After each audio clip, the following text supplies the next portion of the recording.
Dear students, Telangana రాష్ట్రంలో group 2కి group 1కి ప్రిపేర్ అవుతున్నటువంటి విద్యార్థి మిత్రులందరికీ కూడా ప్రత్యేకంగా తెలియజేసే విషయం ఏంటంటే, ఆయా చాప్టర్ల వైజీగా ఇంపార్టెంట్ ప్రశ్నలు అంటే గతంలో టీఎస్పీఎస్సీ వాళ్ళకి ఇచ్చినటువంటి ఎగ్జామ్ పేపర్లో ఇచ్చినటువంటి ఇంపార్టెంట్ క్వశ్చన్స్ గురించి మనం సందర్భానుసారంగా ఎక్స్ప్లెయిన్ చేసుకుంటున్నాం. దానిలో భాగంగా మరికొన్ని ప్రశ్నల గురించి ఇప్పుడు అధ్యయనం చేద్దాం.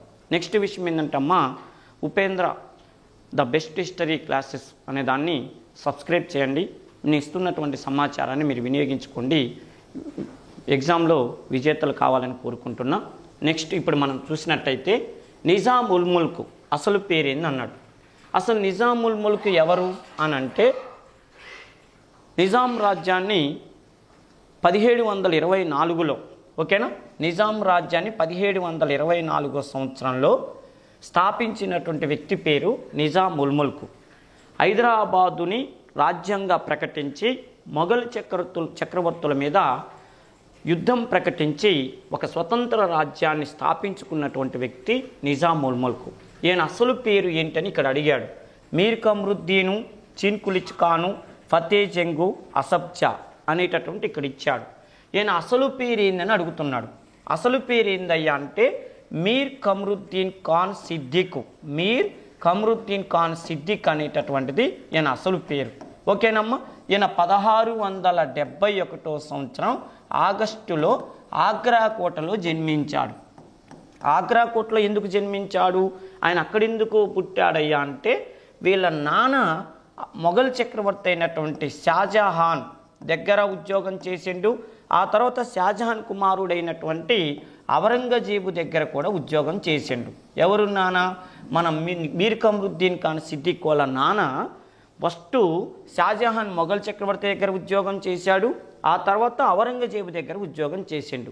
అందువల్ల ఔరంగజేబు దగ్గర వీళ్ళ నాన్న ఉద్యోగం చేస్తున్నప్పుడే 1671 సంవత్సరం ఆగస్టు 11వ తారీఖు నాడు ఆగ్రా కోటలో ఈ పిల్లవాడు పుట్టాడు. నిజానికి ఈ పిల్లవాడికి ఆ పేరు పెట్టింది కూడా ఔరంగజేబే. ఎందుకంటే వాళ్ళ నాన్నకి ఒక అమ్మాయిని చూసి, ఆగ్రా కోటలో ఒక అందమైన అమ్మాయిని చూసి పెళ్లి చేసింది ఔరంగజేబే. అందుకని మీరు నాకు పెళ్లి చేశారు కాబట్టి నా పుట్టినటువంటి పిల్లవాడికి మీరే పేరు పెట్టండి అని చెప్పి వీళ్ళ నాన్న ఔరంగజేబు దగ్గరికి తీసుకొస్తే ఔరంగజేబు ఈ పిల్లవాడికి మీర్ కమ్రుద్దీన్ ఖాన్ సిద్దిక్ అని పేరు పెట్టాడు. అర్థమైందమ్మా. నిజాం ఉల్ ముల్క్ అసలు పేరు ఇప్పుడు నేను చెప్పిన స్టోరీలో మీరు అర్థం చేసుకోవాల్సిన విషయం ఏంటంటే, నిజాం ఉల్ ముల్క్ అసలు పేరు మీర్ కమ్రుద్దీన్ ఖాన్ సిద్దిక్. ఇతడు ఆగ్రా కోటలో పుట్టాడు. వీళ్ళ నాన్న ఔరంగజేబు ఆస్థానంలో ఉద్యోగం చేయటం వల్ల ఔరంగజేబే ఈ పిల్లవాడికి ఆ పేరు పెట్టాడు. మరి ఇక్కడ మిగతా ఆప్షన్స్ ఏమి ఇచ్చాడు? చిన్ కులిచ్ ఖాన్ అనేటటువంటి బిరుదు ఇచ్చాడు. చిన్ కులిచ్ ఖాన్ అనేది ఈయన టైటిల్, బిరుదు. ఎందుకు ఈ బిరుదు వచ్చిందంటే, ఔరంగజేబు ఈ పిల్లవాడి యొక్క ప్రతిభను, తన గొప్పతనాన్ని గుర్తించి ఈ పిల్లవాడికి చిన్ కులిచ్ ఖాన్ అనే బిరుదు ఇచ్చాడు. ఎందుకు ఇచ్చాడంటే, కర్నూలు జిల్లాలో ఆదోని అనే ఒక ప్రాంతం ఉంటుంది. ఈ ఆదోని అనే ప్రాంతాన్ని ఒకటి మహారాష్ట్ర పీస్వా, వీళ్ళిద్దరినీ ఈ పిల్లవాడు ఓడించి వచ్చాడు. ఔరంగజేబు దగ్గర ఉద్యోగం చేసేటప్పుడు ఆదోని పరిపాలకుడిని, పీస్వాని ఓడించి వచ్చినప్పుడు ఔరంగజేబు ఈ పిల్లవాడి గొప్పతనాన్ని గుర్తించి అతడికి చిన్ కులిచ్ ఖాన్ అనే బిరుదు ఇచ్చాడు. చిన్ కులిచ్ ఖాన్ అంటే అర్థం ఏంటంటే కుర్ర కత్తి వీరుడు. కుర్ర కత్తి వీరుడు అంటే నువ్వు కత్తిలాగా ఉంటావురా అని చెప్పి కుర్ర కత్తి వీరుడు అనేటటువంటి టైటిల్ ఇచ్చాడు. అంటే చూడండి, ఈ మీర్ కమ్రుద్దీన్ ఖాన్ సిద్దిక్ అనేది అసలు పేరు, టైటిలు చిన్ కులిచ్ ఖాన్ అనేది ఒక బిరుదు. నెక్స్ట్ చూడండి, ఫతే జంగు కూడా ఈయనకున్నటువంటి బిరుదే. మొఘలు చక్రవర్తుల్లో జహందర్ షా అనేవాడు ఈ పిల్లవాడి ప్రతిభను గుర్తించి ఫతే జంగ్ అనే బిరుదు ఇచ్చాడు. నెక్స్ట్ చూడండి, అసబ్జా అనేది కూడా నిజాం ఉల్ ముల్క్ బిరుదే. అసబ్జా అనే బిరుదు ఎవరు ఇచ్చారంటే, ఒకటవ మహమ్మద్ షా అనేటటువంటి మొఘలు చక్రవర్తి ఈ నిజాం ఉల్ ముల్క్కి అసబ్జా అనే బిరుదు ఇచ్చాడు. అసబ్జా అంటే అర్థం ఏంటంటే అసామాన్యుడు, ద గ్రేట్ వారియర్, అసామాన్యుడు అనే బిరుదు ఇచ్చాడు. చూడండి, ఈ చిన్ కులిచ్ ఖాన్ ఔరంగజేబు ఇచ్చాడు, ఫతే జంగ్ అనేటటువంటిదేమో జహందర్ షా అనే మొఘల్ చక్రవర్తి ఇచ్చాడు, అసబ్జా అనేదేమో ఒకటో మహమ్మద్ షా అనేటటువంటి వాడు మొఘల్ చక్రవర్తి ఇచ్చాడు. ఇంకొక విషయం ఏందో తెలుసా, నిజాముల్ ముల్క్ అనేది కూడా బిరుదే. ఈ బిరుదుని ఎవరిచ్చారయ్య అంటే 1713లో అప్పటి మొఘల్ చక్రవర్తి అయినటువంటి ఫరూక్ షీర్ అనేటటువంటి వ్యక్తి నిజాముల్ ముల్క్ అనే బిరుదు ఈయనకి ఇచ్చాడు. చూడండి, పేరు ఒక్కటి, టైటిల్స్ ఇక్కడ 1 2 3 4 టైటిల్స్ ఉన్నాయి ఇతనికి సంబంధించి. ఓకేనా? ఇది మీరు ఆ సందర్భానుసారంగా ఇప్పుడు చూడండి, ఒకటే బిట్టు నిజాముల్ ముల్క్ అసలు పేరంటే మీర్ కమరుద్దీన్ ఖాన్ సిద్దిక్ అని నేను చెప్పి వదిలేయలేదు. దాని పుట్టు పూర్వోత్తరాలు సహా ఆ పిల్లవాడు ఎప్పుడు పుట్టాడు, వాళ్ళ నాన్న ఔరంగజేబు దగ్గర ఉద్యోగం చేశాడు, నెక్స్ట్ ఈ పిల్లవాడికి ఏ టైటిల్స్ ఏ సందర్భాల్లో వచ్చినాయి అని చెప్పాను.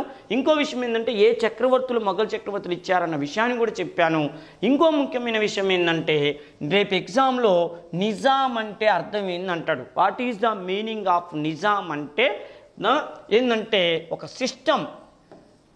సిస్టము లేదా ఒక ఆర్డర్లో పెట్టేవాడిని నిజాం అంటారు. ఓకే, ఒక సిస్టంలో కానీ ఒక ఆర్డర్లో పెట్టేటటువంటి ఉద్యోగస్తుని నిజాం అంటారు.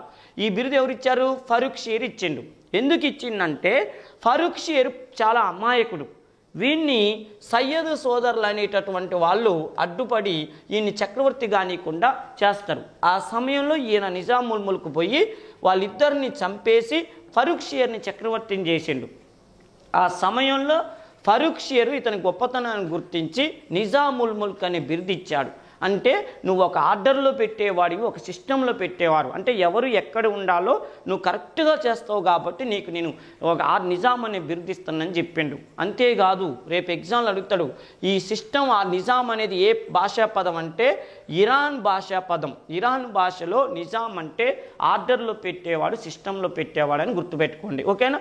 ఇది మిగతాది సందర్భానుసారంగా మనం చెప్పుకుందాం. నెక్స్ట్ చూడండి, విశ్వగృహ పరిచారక సమ్మేళనాన్ని స్థాపించింది ఎవరు అన్నాడు. విశ్వగృహ పరిచారక సమ్మేళనాన్ని స్థాపించింది పద్మజా నాయుడు, పండిట్ నరేంద్రజీ, తర్వాత భాగ్యరెడ్డి వర్మ, మాడపాటి హనుమంతరావు. అందరూ సూపర్ స్టార్లు, అందరూ అద్భుతమైన క్యాండిడేట్లు. హైదరాబాద్ స్వాతంత్రోద్యమంలో తమకంటూ ఒక ప్రత్యేకతను కనపరిచినటువంటి వాళ్ళే, అంటే వాళ్ళ ముగ్గురు. ఈయన ఒక్కడు మాత్రం స్వాతంత్రోద్యమంతో సంబంధం లేకుండా దళితుల కోసం తన జీవితాన్ని అంకితం చేసినటువంటి వ్యక్తి భాగ్యరెడ్డి వర్మ. భాగ్యరెడ్డి వర్మ హైదరాబాదులో ప్రత్యేకంగా ఆది హిందూ సమాజం అని చెప్పి ఒక సమాజాన్ని స్థాపించాడు. అదేవిధంగా జగన్ మిత్ర మండలి అని చెప్పి ఒక మండలిని స్థాపించాడు. ఎన్నో రకాల కార్యక్రమాలు చేశాడు భాగ్యరెడ్డి వర్మ. ఆ కార్యక్రమాల్లో భాగంగా విశ్వగృహ పరిచారక సమ్మేళనం అనేటటువంటి సంస్థని హైదరాబాదులో స్థాపించాడు భాగ్యరెడ్డి వర్మ. ఇది గుర్తుపెట్టుకోండి. ఇక్కడ మళ్ళీ చెప్తున్నా, ఆది హిందూ సమాజాన్ని స్థాపించిందన్న భాగ్యరెడ్డి వర్మే, తర్వాత జగన్మిత్ర మండలి సమాజాన్ని స్థాపించిందన్న భాగ్యరెడ్డి వర్మే, విశ్వగృహ పరిచారక సమ్మేళనం అనేటువంటి దాన్ని స్థాపించిందన్న భాగ్యరెడ్డి వర్మే. మరి వీళ్ళెవరో చూద్దాం. పద్మజా నాయుడు, సరోజినీ నాయుడు బిడ్డ. పద్మజా నాయుడు అనగానే మనకి నిజాం సంస్థానంలో స్వతంత్ర పోరాటానికి సంబంధించి 2 విషయాల్లో మనకి గుర్తుకొస్తారు, ఎగ్జామ్లో అడుగుతారు. ఏంటంటే క్విట్ ఇండియా ఉద్యమం 1942లో క్విట్ ఇండియా ఉద్యమం జరిగినప్పుడు హైదరాబాదులో క్విట్ ఇండియా ఉద్యమం నిర్వహించడానికి వీల్లేదని చెప్పి నిజాం ప్రభుత్వం ఎన్ని ఆంక్షలు విధించినా కూడా హైదరాబాదులో కోటి సెంటర్లో ఉన్న నిజాం కాది ఏది రెసిడెన్స్ భవనాన్ని ఇప్పుడు మనం ఏమంటున్నాం, కోటి ఉమెన్స్ కాలేజ్ అంటున్నాం. ఆ కోటి ఉమెన్స్ కాలేజీ లేదా రెసిడెన్స్ భవనం పైన జాతీయ పతాకాన్ని ఎగరేసినటువంటి మహిళ ఎవరయ్యా అంటే పద్మజా నాయుడు. బాగా గుర్తుపెట్టుకోండి. రెండో విషయం మళ్ళీ ఎక్కడొస్తుంది మనకంటే, గాంధీ మహాత్ముడు తెలంగాణ సాయుధ పోరాటం జరుగుతున్న సమయంలో రజాకారులు చేస్తున్న దుర్మార్గాల వల్ల వరంగల్ జిల్లాలోను నల్గొండ జిల్లాలోను కొన్ని గ్రామాల్లో రైతులందరూ కూడా ప్రాణాలు కోల్పోతుంటే రజాకారులు ఎక్కడెక్కడ ఎవరెవరిని చంపుతున్నారు ఆయా సంఘటనల మీద ఒక నివేదిక ఇవ్వాలని చెప్పి మహాత్మా గాంధీ ఎవరిని కోరాడంటే పద్మజా నాయుడిని కోరారు. ఓకేనమ్మా? మళ్ళీ చెప్తున్నా, తెలంగాణ సాయుధ పోరాట కాలంలో రజాకారులు చేస్తున్న దుర్మార్గాలపైన నివేదిక ఇవ్వమని చెప్పి మహాత్మా గాంధీ ఎవరిని కోరారంటే పద్మజా నాయుడిని కోరారు. ఓకేనా? ఇక చూడండి, పండిట్ నరేంద్రజీ ఎవరయ్యారంటే ఆర్య సమాజంలో కీలక పాత్ర పోషించాడు.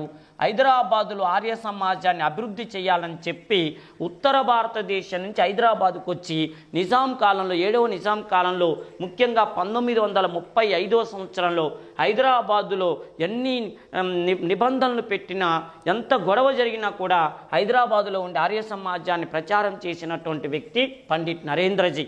అంతేకాదు వేదిక్ ఆదర్శ్ అని చెప్పి ఒక పత్రికని పెట్టి ఆ పత్రిక ద్వారా హిందువులలో హిందుత్వ భావజాలాన్ని రెచ్చిపోయేటట్టు చేసినటువంటి వ్యక్తి ఎవరంటే పండిట్ నరేంద్రజీ. అందుకని చూడండి, నిజాం ప్రభుత్వం ఈ పత్రికని నిషేధించింది. రేపు ఎగ్జామ్లు అడుగుతారు, ఆర్య సమాజం వాళ్ళు హైదరాబాదులో ప్రారంభించిన పత్రిక ఏంటంటే వేదిక్ ఆదర్శ్. ఆ పత్రికని ఎక్కువగా ప్రజల్లో తీసుకెళ్ళింది ఎవరంటే పండిట్ నరేంద్రజీ. పండిట్ నరేంద్రజీ ఏ సంస్థలో సభ్యుడంటే ఆర్య సమాజంలో సభ్యుడు. ఈయన ప్రత్యేకంగా నిర్వహించిన ఉద్యమాన్ని ఏమంటారంటే శుద్ధి ఉద్యమం అనే పేరుతో పిలుస్తారు. ఈ శుద్ధి ఉద్యమం కార్యక్రమం నిర్వహిస్తుంటేనే నువ్వు హైదరాబాద్ నుంచి వెళ్ళిపోవాలి, అసలు హైదరాబాద్ సంస్థానం నుంచే వెళ్ళిపోవాలని చెప్పి నిజాం ప్రభుత్వం ఈయన్ని రాజ్య బహిష్కరణ చేసింది. ఆ సమయంలో అయినా హైదరాబాద్లో తిరుగుతుంటేనే ఈయనని మహబూబ్ నగర్ జిల్లాలో ఉన్నటువంటి మన్ననూరు అనేటటువంటి జైలుకి పంపించారు. మన్ననూరు జైలుకి. ఈ మన్ననూరు జైలుకి ఒక ప్రత్యేకత ఉంది. దీన్ని ఏమంటారంటే తెలంగాణ అండమాన్ అని దేన్ని పిలుస్తారంటే మన్ననూరు జైలుని పిలుస్తారు.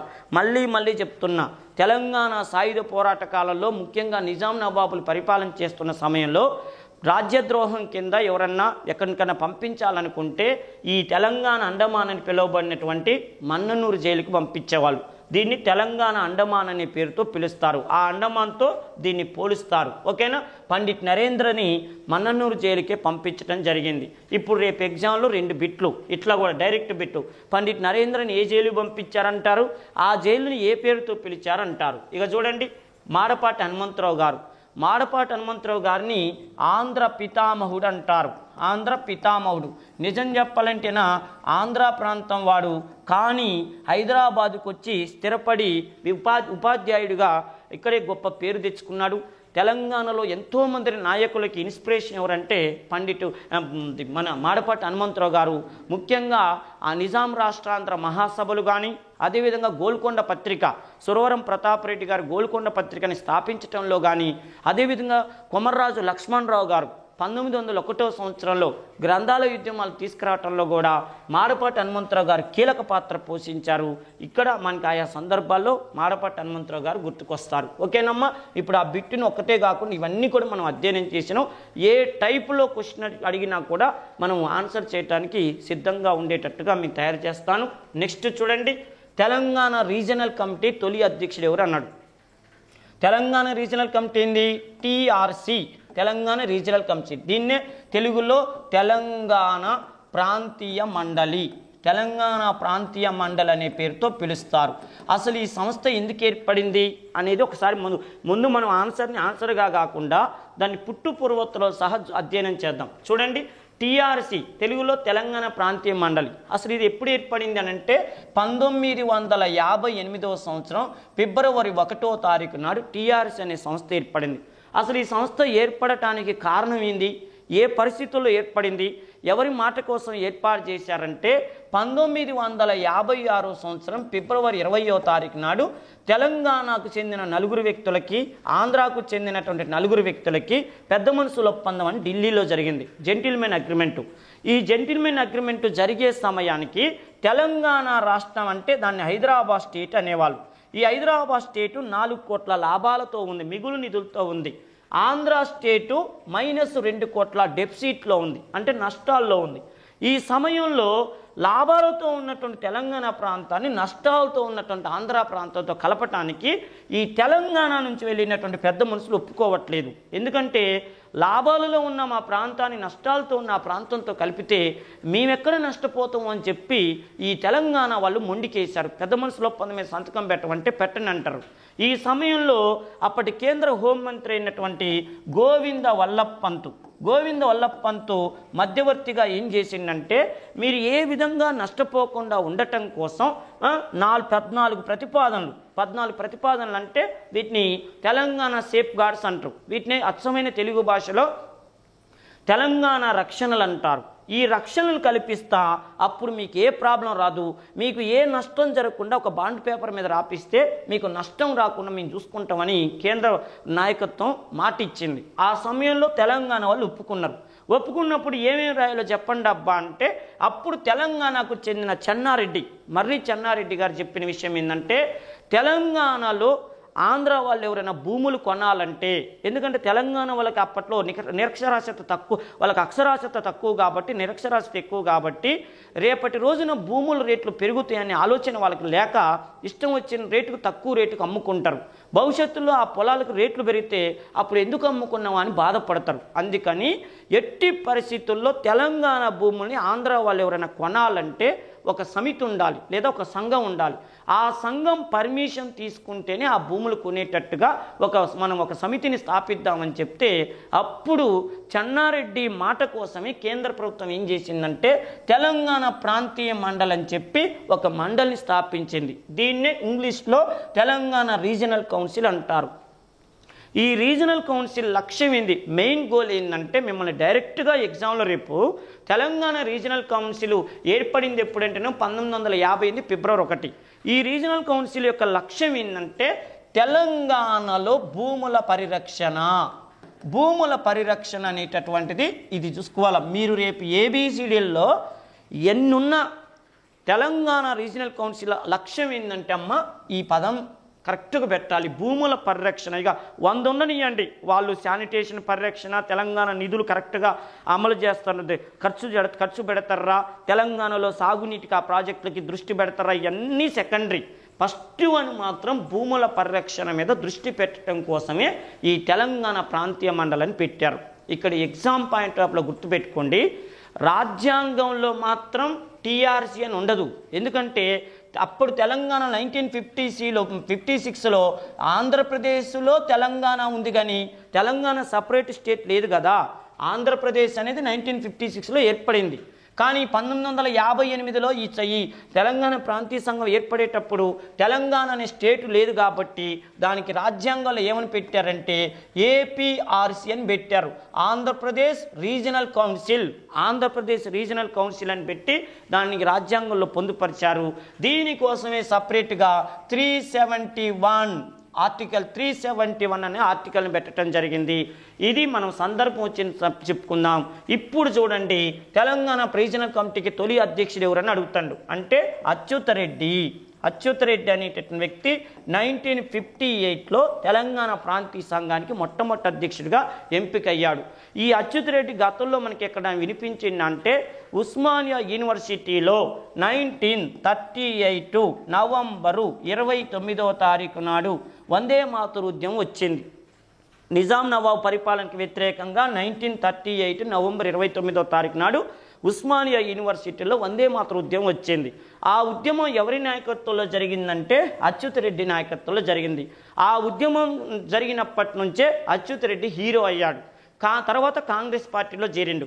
కాంగ్రెస్ పార్టీలో చేరి చూడండి, కాంగ్రెస్ పార్టీ తరఫున తెలంగాణ ప్రాంతీయ సంఘానికి అధ్యక్షుడికి పోటీ చేసిండు. పోటీ చేస్తే కాంగ్రెస్ పార్టీ వాళ్ళ తరఫున ఈయన పోటీ చేస్తే రావి నారాయణ రెడ్డి గారు అప్పుడు 1958లో ఈయన నల్గొండ లోక్సభ సభ్యుడిగా ఉన్నారు. ఆయన సిపిఐ పార్టీ తరఫున పోటీ చేసిండు. అంటే రావి నారాయణ రెడ్డి వర్సెస్ మళ్ళీ అచ్యుత్ రెడ్డి, వీళ్ళిద్దరు ఈయన కమ్యూనిస్ట్ పార్టీ, ఈయన కాంగ్రెస్ పార్టీ తరఫున పోటీ చేస్తే అచ్యుత్ రెడ్డి గారు గెలుపొందారు. అందుకనే చూడండి, మొట్టమొదటి తెలంగాణ రీజనల్ కౌంటీ అధ్యక్షుడు ఎవరయ్యా అంటే అచ్యుత్ రెడ్డి అని చెప్తారు. ఆ తర్వాత ఇక వరుసగా కొంతమందిని మారారు. చూడండి, వాళ్ళని కూడా ఇడిచ్చాడు. రెండో అధ్యక్షుడు ఎవరంటే ఐగ్రీవాచారి, మూడో అధ్యక్షుడు ఎవరంటే చొక్కారావు, నాలుగో అధ్యక్షుడు ఎవరంటే కోదాటి రాజమల్లు. ఓకేనమ్మా, ఇలా వరుసగా తెలంగాణ రీజనల్ కౌంటీకి అధ్యక్షులుగా పనిచేశారు. ఈ తెలంగాణ రీజనల్ కౌన్సిల్ 1958 నుంచి 1972 వరకే పనిచేసింది. తర్వాత 1972లో అసలు టీఆర్సీని ఎత్తేసారు. ఎందుకు ఎత్తేసారో మీకు తెలుసు. 1972లో మన ఆంధ్ర వాళ్ళు జయాంధ్ర ఉద్యమం అని చెప్పి ఒక ఉద్యమాన్ని మొదలుపెట్టారు. అంటే మా ఆంధ్ర మాకు కావాలి, మేము తెలంగాణ వాళ్ళతో కలిసి ఉండమని చెప్పి పోరాటం చేస్తుంటే అప్పుడు ఇందిరాగాంధీ గారు అసలు ఈ టీఆర్సీ వద్దు ఏమొద్దని చెప్పి దీన్ని తీసేశారు.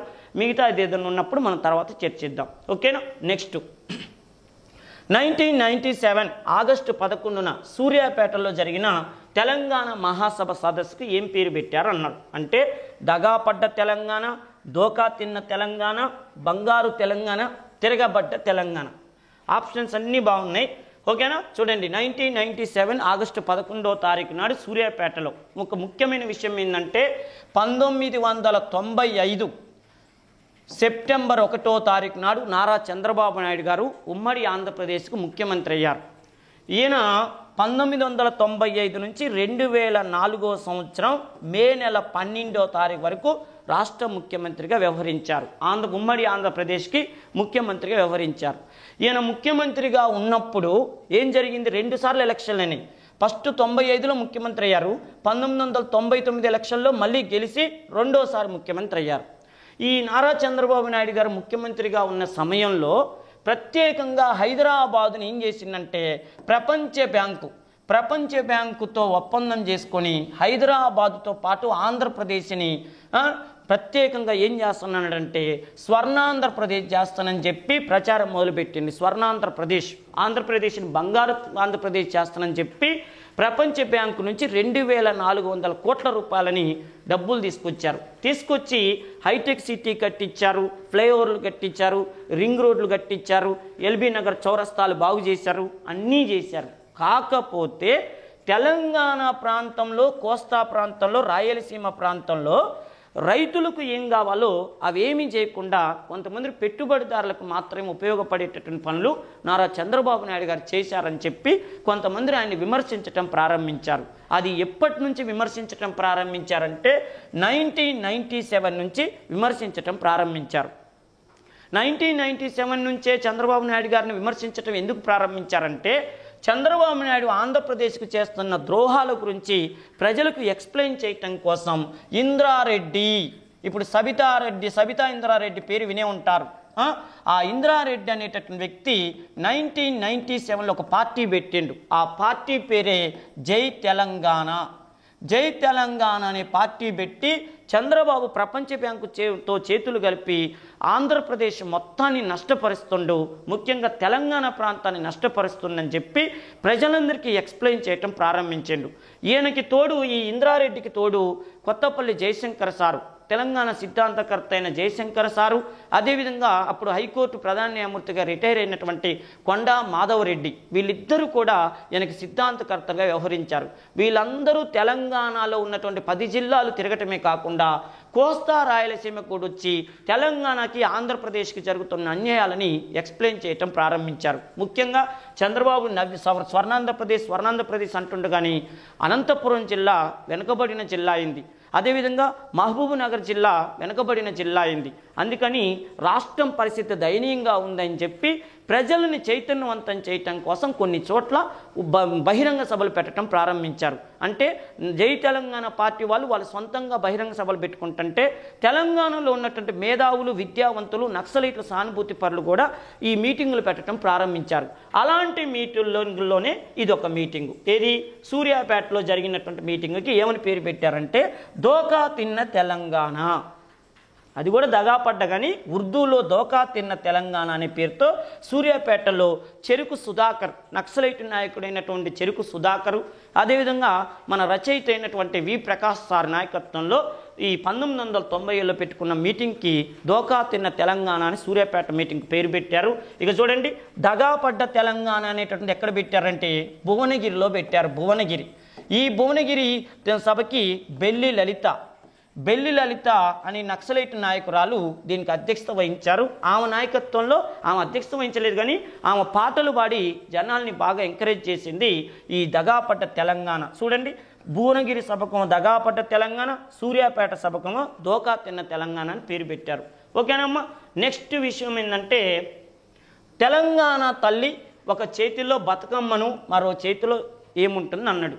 అసలు తెలంగాణ తల్లి భావన ఇప్పుడు వచ్చింది 2001వ సంవత్సరంలో కేసీఆర్ టీఆర్ఎస్ పార్టీ పెట్టినప్పటి నుంచి ఈ తెలంగాణ తల్లి భావన వచ్చింది. అంతవరకు ఆంధ్ర వాళ్ళకి, తెలంగాణ వాళ్ళందరికీ ఉన్న తల్లి పేరు ఏంది? తెలుగు తల్లి. ఓకేనా? తెలుగు తల్లి అనేటటువంటి పేరు ఉండేది. ఈ తెలుగు తల్లి పేరు మొదట తెలుగు తల్లి కాదు, ఏమో పేరుకి ఏమకి ఆంధ్ర మాత అని పేరు ఉండేది. ఆంధ్ర మాత. ఫస్ట్ నుంచి 1956లో ఆంధ్రప్రదేశ్ రాష్ట్రం ఏర్పడినప్పటి నుంచి తెలుగు తల్లికి ఆంధ్రామాత అని పేరు ఉండేది. ఈ ఆంధ్రామాతలో తెలంగాణ పదం కనపట్టలేదని చెప్పి తెలంగాణ వాళ్ళు గొడవ చేస్తుంటేనే 1975లో జలగం వెంగళరావు గారు ముఖ్యమంత్రిగా ఉన్న కాలంలో ఎల్బీ స్టేడియంలో ప్రపంచ తెలుగు మహాసభలు అని చెప్పి ఫస్ట్ మహాసభ 1975లో జరిగింది, మొదటి ప్రపంచ తెలుగు మహాసభ. ఆ సమయంలో తెలంగాణ వాళ్ళు గొడవ చేస్తే ఆంధ్రామాత పేరుని తెలుగు తల్లి అని మార్చారు. ఈ తెలుగు తల్లిని అందరి తల్లిగా భావిస్తూ ఉన్నారు. ఆ తర్వాత 2001వ సంవత్సరంలో కేసీఆర్ టీఆర్ఎస్ పార్టీ పెట్టిన తర్వాత అప్పుడు పసునూరి దయాకర్ అనేటటువంటి జేఎన్టీయూ కాలేజీ స్టూడెంట్ ఏం చేసిందంటే తెలంగాణ తల్లి విగ్రహాలను తయారు చేయించాలని చెప్పి వీళ్ళ ప్రొఫెసర్ వీళ్ళ ప్రొఫెసర్ జేఎన్టీయూలో ఉన్నటువంటి ప్రొఫెసర్ అయిన వాళ్ళందరితో కలిసి ఈయన విగ్రహాలు తయారు చేయించే పని చేశారు. ఈ తెలంగాణ తల్లికి ఒక రూపం తీసుకొచ్చినటువంటి ఆర్టిస్ట్ మాత్రం ఎవరయ్యా అంటే బైరోజు వెంకట నరసింహాచారి, బైరోజు వెంకట రమణాచారి అనే వ్యక్తి ఆదిలాబాద్ జిల్లాలో నిర్మల్ ప్రాంతానికి చెందిన వ్యక్తి. ఈ తెలంగాణ తల్లి, ఇప్పుడు మనం చూస్తున్న తెలంగాణ తల్లి విగ్రహాన్ని ఫస్ట్ తయారు చేసినటువంటి వ్యక్తి బైరోజు వెంకట రమణాచారి, బివిఎన్ ఆచారి అంటారు. ఓకేనా, ఈయనేమో విగ్రహాన్ని తయారు చేశాడు, ఈయనేమో పబ్లిసిటీ చేశాడు. ఈ విధంగా తెలంగాణ తల్లిని విగ్రహాన్ని జనాల్లో తీసుకొచ్చింది వీళ్ళు.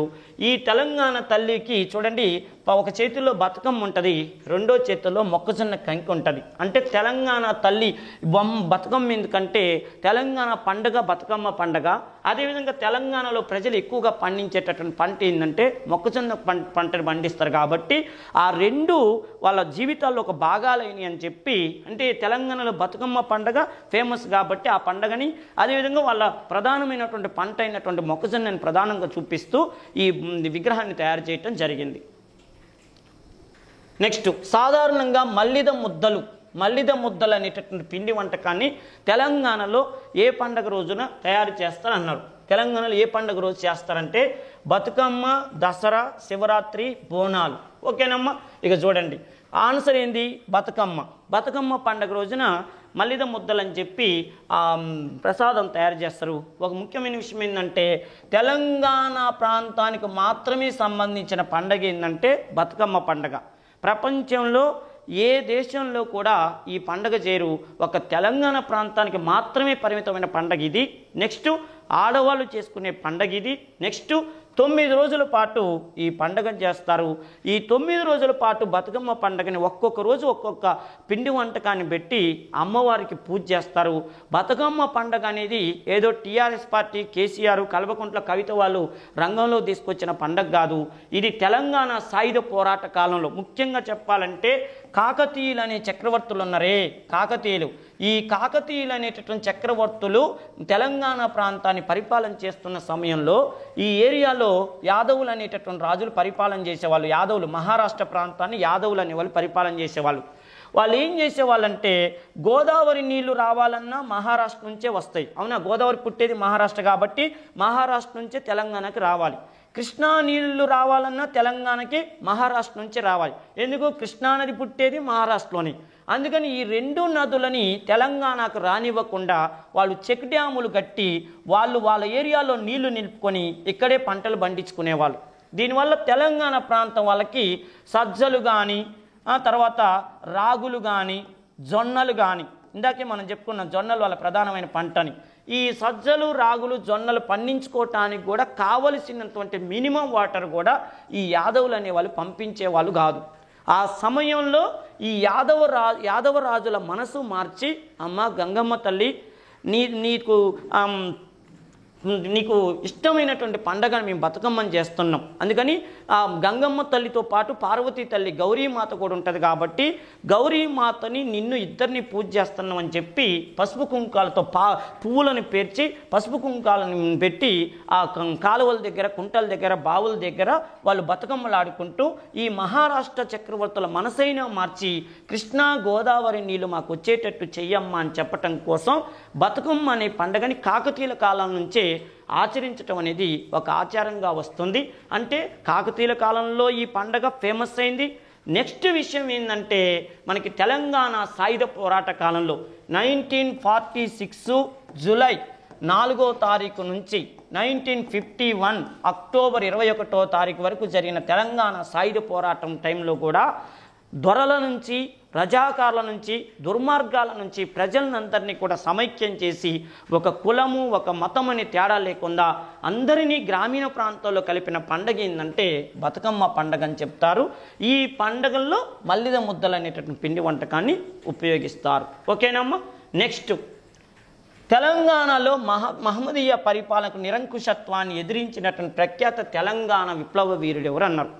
తెలంగాణలో మహమ్మదీయ పాలన నిరంకుశత్వాన్ని ఎదిరించినటువంటి వ్యక్తి ఎవరంటే దాదాపు మనకి ఎవరు గుర్తుకొస్తారు అంటే ఏ కొమరం భీమో, లేకపోతే ఏ దొడ్డి కొమరయ్యో, ఏ షేకు బందగీనో ఇలాంటి గుర్తుకొస్తారు. కానీ షేకు బందగీ కంటే ముందు, తర్వాత కొమరం భీం కంటే ముందు, దొడ్డి కొమరయ్య కంటే ముందు తెలంగాణ ప్రాంతంలో మొఘల్ చక్రవర్తుల అధికారాన్ని ఎదిరించినటువంటి ఫస్ట్ మగాడు ఎవరయ్యా అంటే మనకి ప్రత్యేకంగా గుర్తుపెట్టుకోవాల్సిన విషయం ఏంటంటే సర్వాయి పాపన్న గౌడు. ఓకే, సర్వాయి పాపన్న గౌడు. సర్వాయి పాపన్న గౌడ్ అనేటటువంటి వాడు ఈయన మొఘలు చక్రవర్తుల అధికారాన్ని అంటే గోల్కొండ కోటని గోల్కొండ కోటని మొఘలు చక్రవర్తులు ఆక్రమించుకోవటం కంటే ముందే సర్వాయి పాపన్న గౌడు అసలు తెలంగాణ ప్రాంతంలో ముస్లింల పరిపాలన ఉండొద్దని చెప్పి పెద్ద పోరాటం చేసిన వ్యక్తి సర్వాయి పాపన్న గౌడు. అందుకని ఈ సర్వాయి పాపన్న గౌడ్ని తెలంగాణ శివాజీ అనే పేరుతో పిలుస్తారు. మహారాష్ట్రలో ఛత్రపతి శివాజీ మొఘలు చక్రవర్తుల మీద ఎలా అయితే పోరాటం చేసి ఎదురు తిరిగాడో అదేవిధంగా సర్వాయి పాపన్న కూడా మొఘలు చక్రవర్తులకు వ్యతిరేకంగా తెలంగాణ ప్రాంతంలో వరంగల్, ఓకేనా, గోల్కొండ కోట దగ్గర నుంచి మొదలు పెడితే వరంగల్ వరకు ఈ మధ్య ప్రాంతంలో దాదాపు కొన్ని కోటలు కట్టించి ఆ కోటల్లో తన సైన్యాన్ని పెట్టి ప్రత్యేకంగా పోరాటం చేశారంటారు. తూమాటి దోనప్ప, ఓకే, తూమాటి దోనప్ప అని చెప్పి ఒక పరిశోధకుడు ఈ సర్వాయి పాపన్న మీద అద్భుతమైనటువంటి పరిశోధన చేశాడు. అంతేకాదు పల్లె ప్రజలు ఆ రోజుల్లో విప్లవ గీతాల ద్వారా ఈయన గొప్పతనాన్ని అందరికీ చెప్పేవాళ్ళని చెప్పి కూడా తూమాటి దోనప్ప తన పరిశోధనలో చెప్పాడు. నెక్స్ట్ చూడండి, 2009 డిసెంబర్ 24 ఏర్పడ్డ తెలంగాణ రాజకీయ జాయింట్ యాక్షన్ కమిటీకి కన్వీనర్ ఎవరు అన్నాడు. 2009వ సంవత్సరం డిసెంబర్ 24వ తారీఖు అంటే చూడండి కోదండరాము, జయశంకరు, మల్లెపల్లి లక్ష్మయ్య, గద్దర్. 2009వ సంవత్సరం డిసెంబర్ 24వ తారీఖు నాడు ఏర్పడింది ఏంటంటే పొలిటికల్ జేఏసీ అని ఏర్పడింది. ఎందుకు పొలిటికల్ జేఏసీ ఏర్పడింది అని అంటే దీనికి ఒక స్టోరీ ఉంది. ఏంటి ఆ స్టోరీ అంటే 2009వ సంవత్సరం నవంబర్ 29వ తారీఖు నాడు కేసీఆర్ ప్రత్యేక తెలంగాణ కోసం అదేవిధంగా ఫ్రీ జోన్ హైదరాబాద్ను ఫ్రీ జోన్ చేయడానికి వ్యతిరేకంగా నిరాహార దీక్ష ప్రారంభించిండు. నిరాహార దీక్షను ప్రారంభిస్తే 2009వ సంవత్సరం డిసెంబర్ 9వ తారీఖు నాడు కేంద్ర ప్రభుత్వం ఏం చెప్పింది, 11 రోజులు నిరాహార దీక్ష చేసిండు కేసీఆర్. చేస్తే డిసెంబర్ 9వ తారీఖు నాడు ప్రత్యేక తెలంగాణ ప్రక్రియ ప్రారంభిస్తున్నాం, అతి త్వరలో ప్రక్రియ ప్రారంభిస్తున్నాం అని చెప్పి అప్పుడు కేంద్ర హోంమంత్రి చిదంబరం తెలంగాణ ప్రకటన చేసిండు. తెలంగాణ ప్రకటన చేస్తే వెంటనే తెలంగాణ ప్రక్రియ ప్రారంభమవుతుంది అనగానే ఆంధ్ర వాళ్ళు సీమాంధ్ర ఉద్యమాన్ని మొదలుపెట్టారు. సీమాంధ్ర ఉద్యమం అంటే ఏంది, ఆంధ్రప్రదేశ్ని విడదీస్తే మేము ఒప్పుకోము, ఆంధ్రప్రదేశ్ తెలుగు రాష్ట్రం అంతా కలిసి ఉండాలి, కలిసి ఉంటే కలదు సుఖం. అలాంటప్పుడు హైదరాబాదుని తెలంగాణ వాళ్ళకి ఇచ్చి మా ఆంధ్ర వాళ్ళ పరిస్థితిని పక్కన పెడితే మేము ఏం కావాలి, హైదరాబాద్ అందరిదనేగా ఉద్దేశంతోనేగా మేము మనందరం కలిసి తలా ఒక చెయ్యేస్తేనే హైదరాబాద్ డెవలప్ అయింది.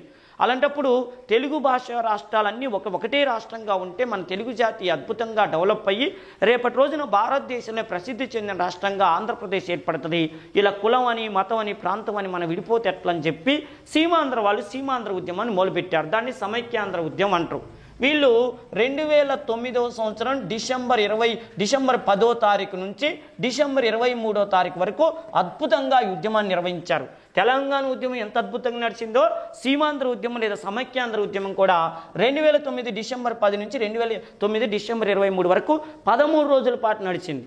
నడిస్తే అప్పుడు కేంద్ర ప్రభుత్వం మళ్ళీ చిదంబరం ఏమని చెప్పిందంటే తెలంగాణ ఇద్దాం అనుకున్నాం కానీ కొద్దిగా చర్చ జరగాలన్నాడు. కొద్ది చర్చ అంటే ఏంటంటే అసెంబ్లీలో చర్చ జరగాలన్నాడు.